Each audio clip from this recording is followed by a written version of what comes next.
Hi, my name's Stephen O'Connell, and I'm the chairman of Desert Orthopedic Center and the director of hand and upper extremity surgery. Today I'd like to talk about common hand problems. There are 29 bones, 29 joints, 123 ligaments, 34 muscles, and 48 nerves in the hand. No wonder with this active lifestyle here in the desert, a third of all emergency visits for orthopedics are related to the hand, and 25% of sports injuries are related to the hand and wrist.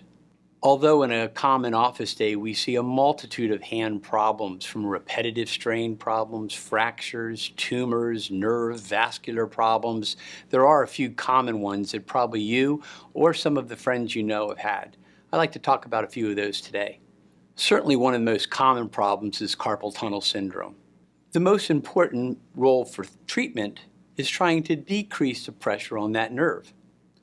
Common conservative management is splinting at night, anti-inflammatory medications by mouth or possibly a topical gel, and probably the most successful non-surgical management is a corticosteroid in the carpal tunnel, which will shrink that swollen tissue, give the nerve more room, and hopefully decrease the symptoms. If people fail conservative management, we may send them to do a nerve conduction study test, a test frequently done by a neurologist that measures the speed of the nerve conduction velocity across the carpal tunnel. If it's slowed, that is the gold standard diagnosis for carpal tunnel syndrome. For those people who fail conservative management, a carpal tunnel release surgery is often performed, and is certainly one of the most common orthopedic procedures performed, and takes literally 5 to 6 minutes of surgical time. The surgery is done with a small incision in the palm, 2 stitches wide. We release the ligament from here to here, about 3 inches, to decrease the pressure on the median nerve and therefore relieving the symptoms. Postoperatively, the patient is treated in a splint for 5 to 7 days and then started on an early range of motion exercise program, and they can perform light activities up to 5 pounds the day of surgery. The postoperative recovery is very brief, only allowing wound healing and increasing your activity to tolerance. And of course, another common problem in the hand is arthritis. Arthritis in the hands is very common, frequently affecting the end joints and most commonly the basal thumb joint.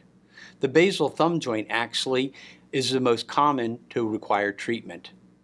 What happens is with the hand, you load your fingers against your thumb, so the thumb takes the most amount of force. So the force at the base of the thumb is 12 times the force at what you pinch. So if you pinch 10 pounds here, it's 120 pounds here. This incredible load in a small surface area frequently wears down this joint.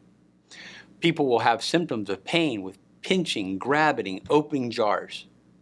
Most of the time this can be treated non-surgically with anti-inflammatory medicines, splinting, perhaps a judicious use of a corticosteroid injection. For those people who fail conservative management, a joint replacement can be performed, which has an excellent success rate, but should really be resolved for the people with intolerable pain who have failed conservative management. Thanks for listening today. As you can see, the hand has a multitude of problems, and we could talk about them forever. But if you have any problem in your hand or other parts of your body that require orthopedic attention, we have the orthopedic specialists here at Desert Orthopedic Center to serve you at all times. Please give us a call. We'd love to help you.